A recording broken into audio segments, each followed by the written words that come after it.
Chapter 6. The Prophet's Paradise.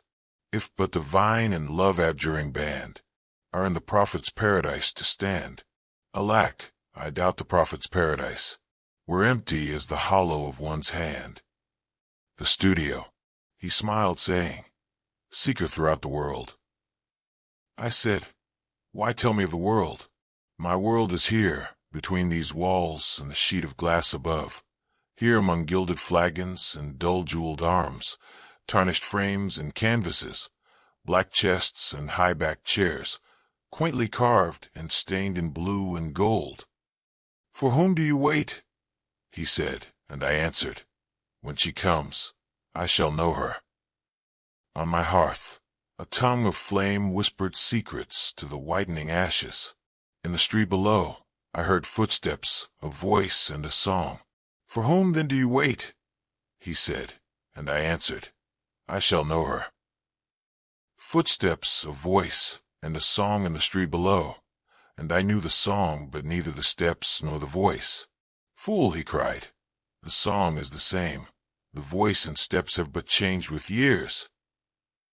On the hearth, a tongue of flame whispered above the whitening ashes, "Wait no more. They have passed, the steps and the voice in the street below." Then he smiled, saying, "For whom do you wait? Seek her throughout the world." I answered, "My world is here, between these walls and the sheet of glass above. Here among gilded flagons and dull-jeweled arms, tarnished frames and canvases, black chests and high-backed chairs, quaintly carved and stained in blue and gold." The phantom of the past would go no further. "If it is true," she sighed, "that you find in me a friend, let us turn back together. You will forget, here, under the summer sky." I held her close, pleading, caressing. I seized her, white with anger, but she resisted. "If it is true," she sighed, "that you find in me a friend, let us turn back together." The phantom of the past would go no further. The sacrifice. I went into a field of flowers, whose petals are whiter than snow, and whose hearts are pure gold. Far afield, a woman cried, "I have killed the man I loved." And from a jar she poured blood upon the flowers whose petals are whiter than snow, and whose hearts are pure gold. Far afield I followed, and on the jar I read 1,000 names, while from within the fresh blood bubbled to the brim. "I have killed him I loved," she cried. "The world's athirst, now let it drink." She passed, and far afield, I watched her pouring blood upon the flowers whose petals are whiter than snow, and whose hearts are pure gold. Destiny.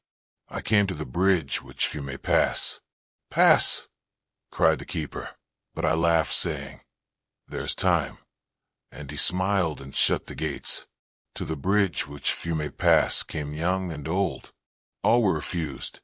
Idly I stood and counted them, until, wearied of their noise and lamentations, I came again to the bridge which few may pass. Those in the throng about the gates shrieked out, "He comes too late." But I laughed, saying, "There is time." "Pass!" cried the keeper as I entered, then smiled and shut the gates. The throng. There, where the throng was thickest in the street, I stood with Pierrot. All eyes were turned on me. What are they laughing at? I asked, but he grinned, dusting the chalk from my black cloak. I cannot see. It must be something droll, perhaps an honest thief. All eyes were turned on me. "He has robbed you of your purse." They laughed. "My purse." I cried, "Pierrot, help. It is a thief." They laughed. "He has robbed you of your purse." Then Truth stepped out, holding a mirror. "If he is an honest thief," cried Truth, "Pierrot shall find him with this mirror." But he only grinned, dusting the chalk from my black cloak. "You see," he said, "Truth is an honest thief. She brings you back your mirror." All eyes were turned on me. "Arrest Truth." I cried, forgetting it was not a mirror, but a purse I lost, standing with Pierrot, there, where the throng was thickest in the street. The jester. Was she fair? I asked, but he only chuckled, listening to the bells jingling on his cap. Stabbed, he tittered. Think of the long journey, the days of peril, the dreadful nights. Think how he wandered, for her sake, year after year, through hostile lands, yearning for kith and kin, yearning for her. Stabbed, he tittered, listening to the bells jingling on his cap. Was she fair? I asked, but he only snarled, muttering to the bells jingling on his cap. She kissed him at the gate, he tittered, but in the hall his brother's welcome touched his heart. Was she fair? I asked. Stabbed, he chuckled. Think of the long journey, the days of peril, the dreadful nights. Think how he wandered, for her sake, year after year through hostile lands, yearning for kith and kin, yearning for her. She kissed him at the gate, but in the hall his brother's welcome touched his heart. Was she fair?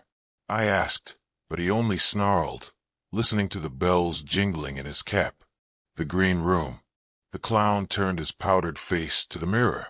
If to be fair is to be beautiful, he said, who can compare with me in my white mask? Who can compare with him in his white mask? I asked Death beside me. Who can compare with me? Said Death, for I am paler still. You are very beautiful, sighed the clown, turning his powdered face from the mirror. The love test. If it is true that you love, said Love, then wait no longer. Give her these jewels which would dishonor her and so dishonor you in loving one dishonored. If it is true that you love, said Love, then wait no longer. I took the jewels and went to her, but she trod upon them, sobbing. Teach me to wait, I love you. Then wait, if it is true, said Love. Chapter 7. The Street of the Four Winds.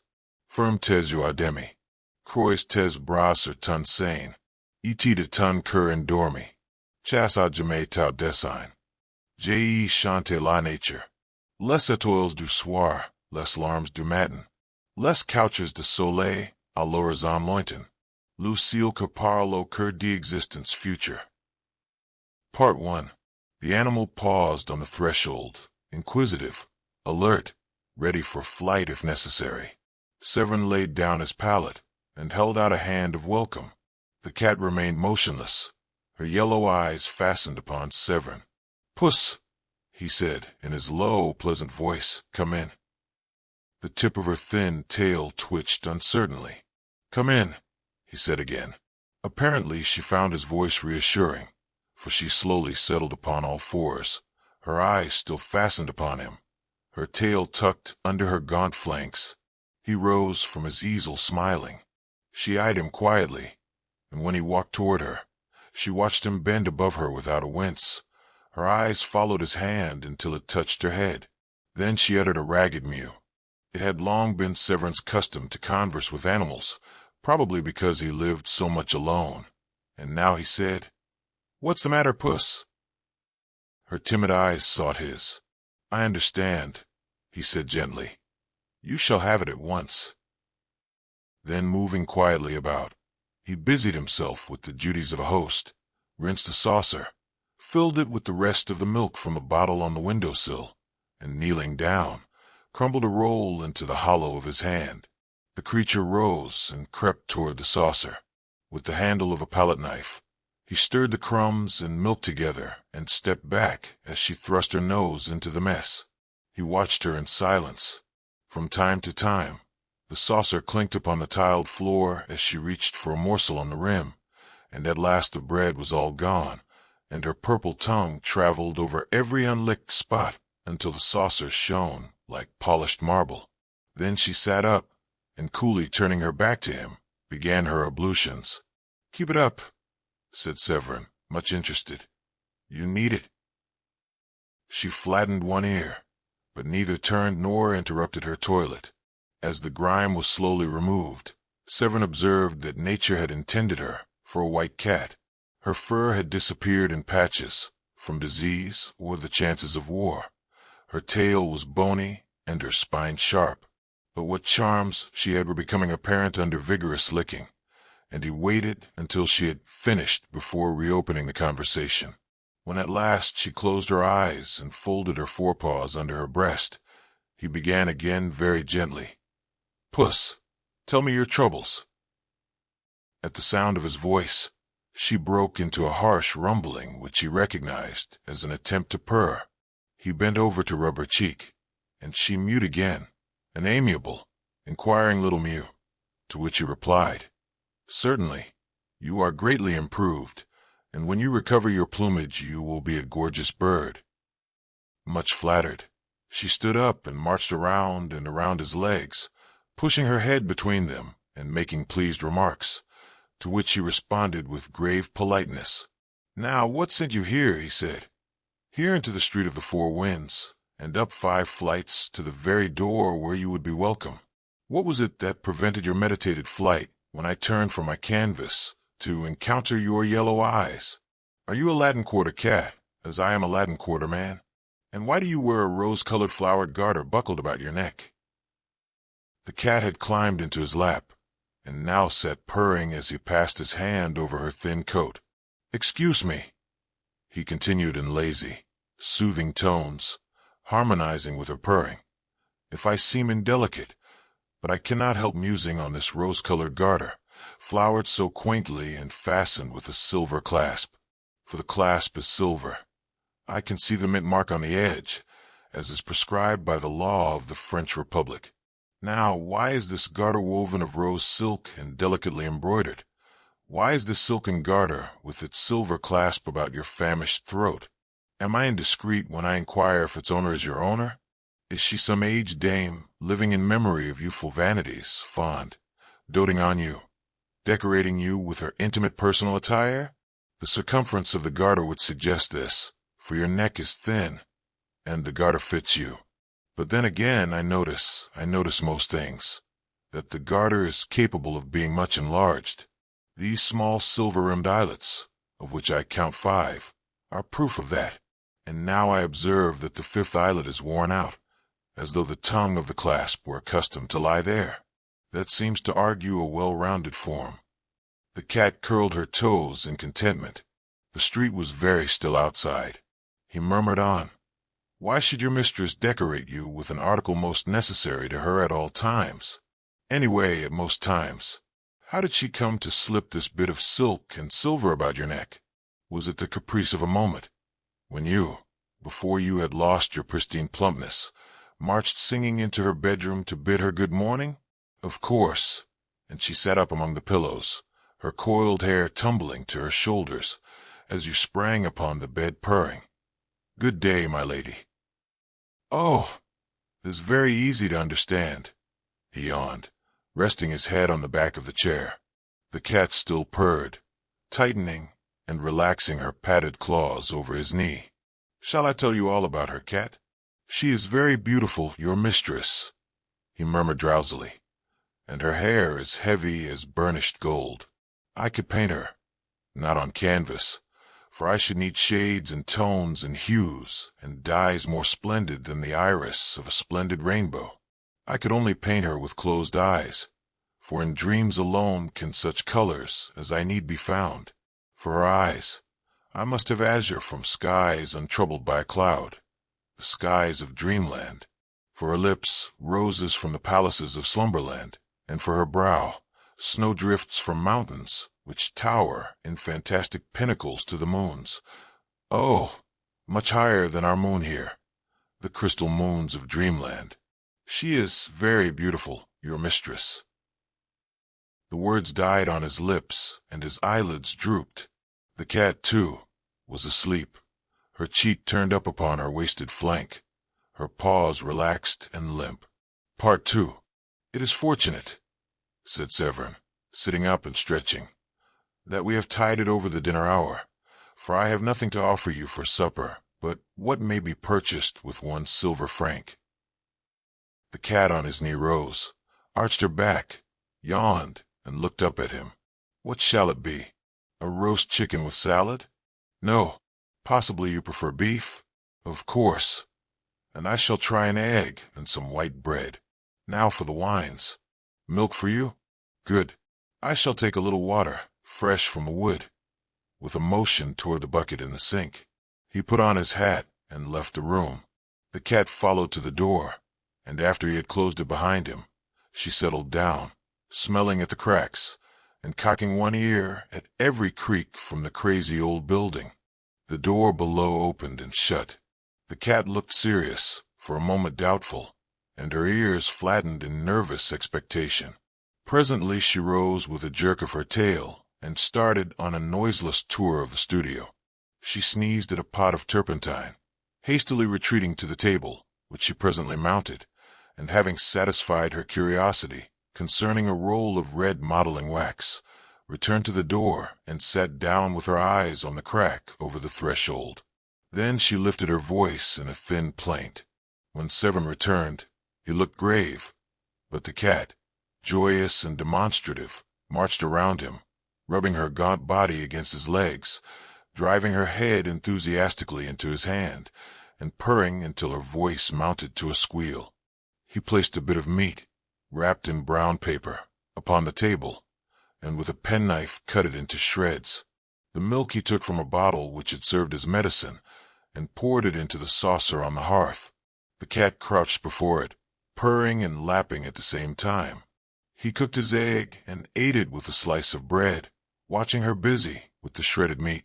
And when he had finished, and had filled and emptied a cup of water from the bucket in the sink, he sat down, taking her into his lap, where she at once curled up and began her toilet. He began to speak again, touching her caressingly at times by way of emphasis. "Cat, I have found out where your mistress lives. It is not very far away. It is here, under this same leaky roof, but in the north wing, which I had supposed was uninhabited. My janitor tells me this. By chance, he is almost sober this evening. The butcher on the Rue de Seine, where I bought your meat, knows you, and old Caban the baker identified you with needless sarcasm. They tell me hard tales of your mistress, which I shall not believe. They say she is idle and vain and pleasure-loving. They say she is harebrained and reckless. The little sculptor on the ground floor, who was buying rolls from old Caban, spoke to me tonight for the first time, although we have always bowed to each other. He said she was very good and very beautiful. He has only seen her once, and does not know her name. I thanked him.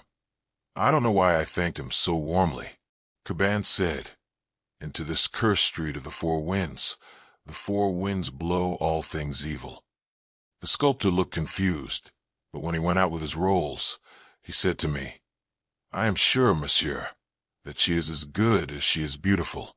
The cat had finished her toilet, and now, springing softly to the floor, went to the door and sniffed. He knelt beside her, and unclasping the garter, held it for a moment in his hands. After a while he said, 'There's a name engraved upon the silver clasp beneath the buckle. It is a pretty name, Sylvia Elvin. Sylvia is a woman's name. Elvin is the name of a town. In Paris, in this quarter, above all, in this street of the four winds, names are worn and put away as the fashions change with the seasons. I know the little town of Elvin, for there I met Fate face to face, and Fate was unkind. But did you know that an elven Fate had another name, and that name was Sylvia?' He replaced the garter and stood up looking down at the cat, crouched before the closed door. 'The name of Elvin has a charm for me. It tells me of meadows and clear rivers. The name of Sylvia troubles me like perfume from dead flowers.' The cat mewed.